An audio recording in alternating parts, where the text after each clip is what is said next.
नमस्कार दोस्तों यह वीडियो उन पढ़े लिखे और बुद्धिमान लोगों के लिए है जो परमात्मा गॉड अल्लाह को जानना चाहते हैं कि वह कौन है और कैसा है। फिर यह लोग बुद्धिमान होने के नाते यह भी जानना चाहते हैं कि भगवान या अल्लाह को किसने देखा है। इन चुनिंदा लोगों की एक खास बात और है कि ये प्रमाण भी देखना चाहते हैं। ये सुनी सुनाई बातों पर विश्वास नहीं करते। तो दोस्तों इस वीडियो में हम प्रमाण देंगे कि भगवान कौन है और उसको किस किसने देखा है तथा वर्तमान में वो हमें कैसे मिलेगा। मैं रोवत हूँ सृष्टि को, सृष्टि रोवे मोहे, गरीबदास इस वियोग को समझ न सकता कोई। दोस्तों क्या हम लोग ही भगवान को खोज रहे हैं या फिर भगवान भी हमें खोज रहा है? यह बात आश्चर्यजनक जरूर है, लेकिन वह समर्थ परमात्मा ऐसा भी करते हैं ताकि संसार में परमात्मा के प्रति आस्था जीवित रहे।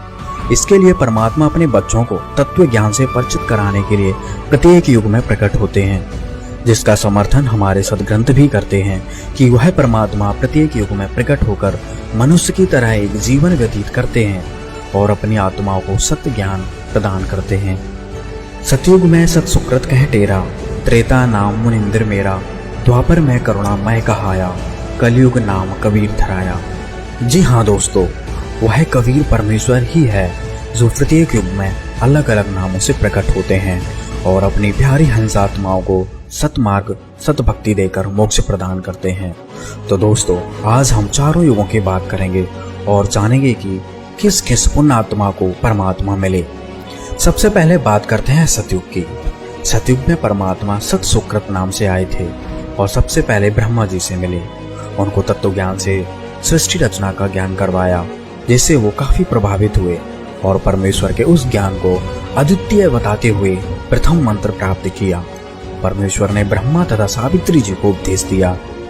इसके पश्चात परमात्मा विष्णु जी के पास विष्णु लोक में गए, उनसे चर्चा की तथा विष्णु जी को शिष्य बनाया। परमात्मा ने विष्णु जी व लक्ष्मी जी को उपदेश दिया। इसके बाद परमात्मा शिव जी के पास शिवलोक में गए तथा शिव जी व पार्वती जी को नाम उपदेश दिया। वैसे तो सतयुग में मनु महर्षि जी को भी कबीर परमेश्वर मिले थे। कबीर परमेश्वर उस समय सत सुकृत नाम से प्रकट हुए थे। अपने तत्व ज्ञान से मनु जी को परिचित करवाया था, लेकिन उन्होंने परमेश्वर के ज्ञान को सत्य न मानकर अपने द्वारा की जा रही भक्ति को ही श्रेष्ठ माना। दोस्तों सतयुग के बाद अब बात करते हैं त्रेता युग की। त्रेता युग में कबीर परमेश्वर ऋषि मुनींद्र के नाम से प्रकट हुए थे। दोस्तों रामायण में नल नील का नाम तो आपने सुना ही होगा। ये दोनों मौसेरे भाई थे और दोनों ही शारीरिक व मानसिक रोग से दुखी थे। परमात्मा ने उनको आशीर्वाद मात्र से ठीक करके और सत्य ज्ञान को उपदेश देकर अपनी शरण में लिया।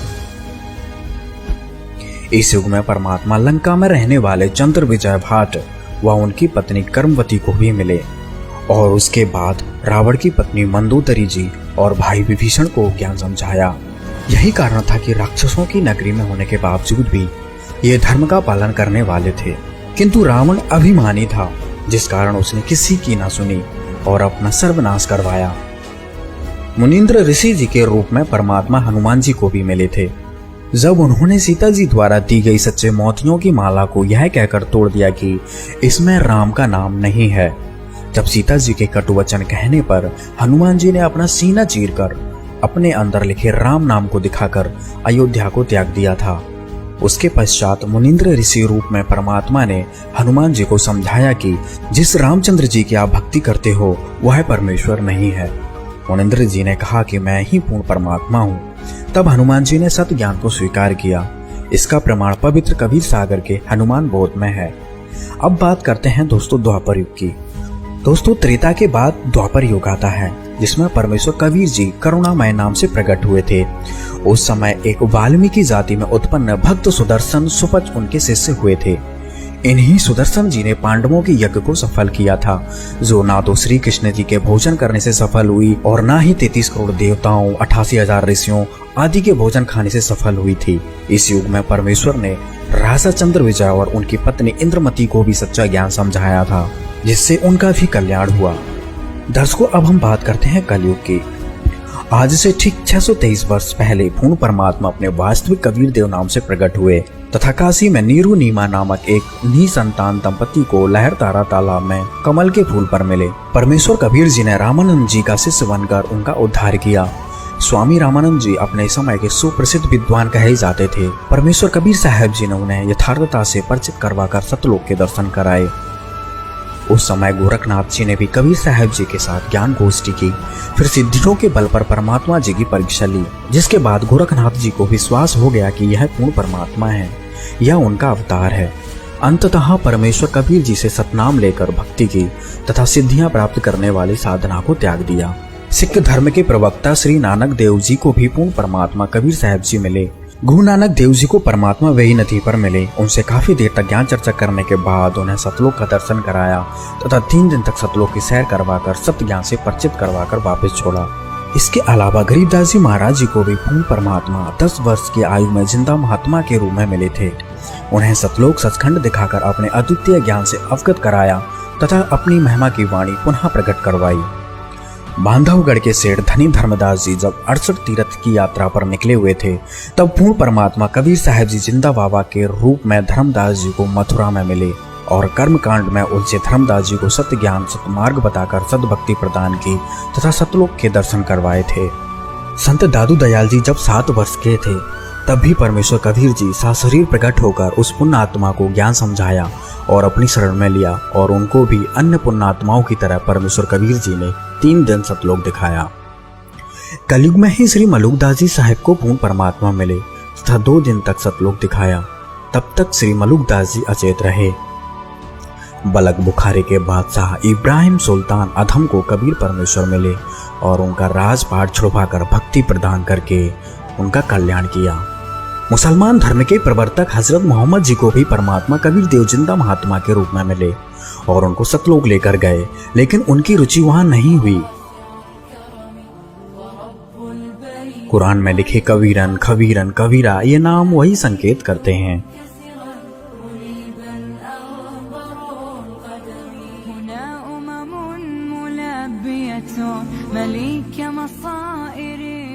राजस्थान के समराथल धोरा नामक स्थान पर परमेश्वर कबीर जी आदरणीय जंबेश्वर जी को मिले, उनको सतलोक की महिमा सुनाई तथा भक्ति मार्ग देकर कल्याण किया।